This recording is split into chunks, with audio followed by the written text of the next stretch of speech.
জাবের রাদিয়াল্লাহু তাআলা আনহু বলেন, রাসূল সাল্লাল্লাহু আলাইহি সাল্লাম বলেছেন, মা মিন মুসলিমিন ইয়াবিতু তাহেরান, যে কোনো মুসলিম পুরুষ নারী ওযু করে ঘুমায়। কি করে ঘুমায়? ওযু করে ঘুমায়।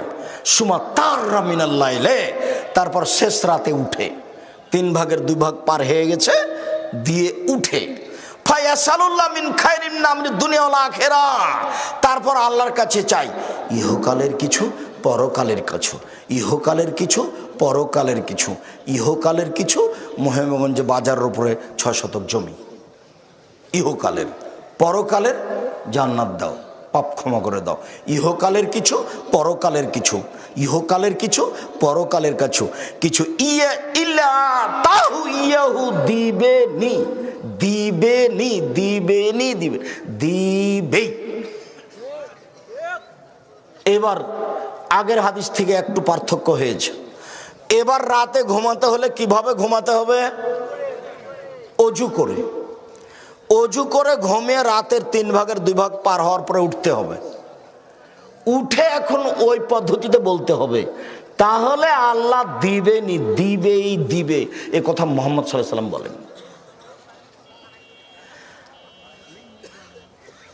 উবাদা ইবনে সামিত রাদিয়াল্লাহু তাআলা আনহু বলেন, রাসূল সাল্লাল্লাহু আলাইহি ওয়াসাল্লাম বলেছেন, মান তাগরা মিনাল লাইলি, যে ব্যক্তি শেষ রাতে উঠে আকাশের দিকে লক্ষ্য করে, সূরা আল ইমরানের শেষ রুকুর প্রথম 5 আয়াত পড়ে, অথবা পড়ে লা ইলাহা ইল্লাল্লাহু ওয়াহদাহু লা শারীকা লাহু লাহুল মুলকু ওয়া লাহুল হামদু ওয়া হুয়া আলা কুল্লি শাইইন কাদির ওয়া সুবহানাল্লাহি ওয়া আলহামদুলিল্লাহি ওয়া লা ইলাহা ইল্লাল্লাহু আকবার ওয়া লা হাওলা ওয়া লা কুওয়াতা ইল্লা বিল্লাহ রব্বিগফিরলি রব্বিগফিরলি ফাদাউস্তুজিবা। এখন যা বলবে সেটাই কবুল হবে, যা বলবে সেটাই কবুল হবে, যা বলবে সেটাই কবুল হবে। তাহলে সময়টা কোথায় চলে গেল? বুঝা গেল না মনে হয়? শেষ রাতে গেল। আবার উঠে কি পড়তে হবে? এই দোয়াটা মুখস্থ আছে তো? রাতে আল্লাহর কাছে চেয়ে কিছু নিতে হবে। আমি আর একটু বলে নি, তারপর নিয়মে যাচ্ছি। আব্দুল্লাহ ইবনে আমর ইবনে আস রাদিয়াল্লাহু তাআলা আনহু বলেন, রাসূল সাল্লাল্লাহু আলাইহি সাল্লাম বলেছেন, মান কামা বিআশরি আয়াত লাম ইউকতাব মিনাল গাফিলিন, কেউ যদি রাতে 10 আয়াত পড়ে মাত্র, কেউ যদি রাতে 10 আয়াত পড়ে মাত্র, তাহলে সে গাফেলের অন্তর্ভুক্ত হবে না। তার মানে রাতে ইবাদত করেছে, এটা প্রমাণ হবে।